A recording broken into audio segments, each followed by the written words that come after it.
नाज़रीन, मजहबी मकामात को खोलने के लिए महाराष्ट्र में बहुत ज़्यादा एहतजाज किया गया।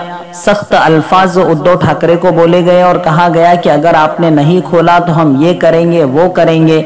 लेकिन उद्धव ठाकरे ने हालात को देखते हुए मजहबी मकामात को खोलने की इजाज़त नहीं दी। लेकिन आज वज़ीर आला उद्धव ठाकरे ने बहुत ही खुशकुन ऐलान किया और कहा कि पीर के दिन से तमाम मजहबी मकामात खोल दिए जाएंगे, चाहे मसाजिद हो या मनादिर हो, सभी मजहबी मकामात को खोल दिया जाएगा।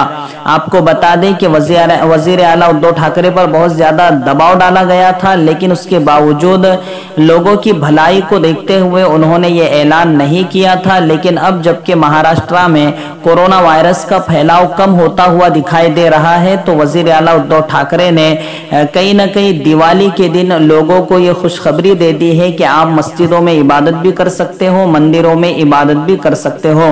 तो ये एक बहुत ही खुशकुन फैसला है, बहुत ही अच्छा फैसला है और इससे तमाम मजहबी लोग खुश हुए होंगे।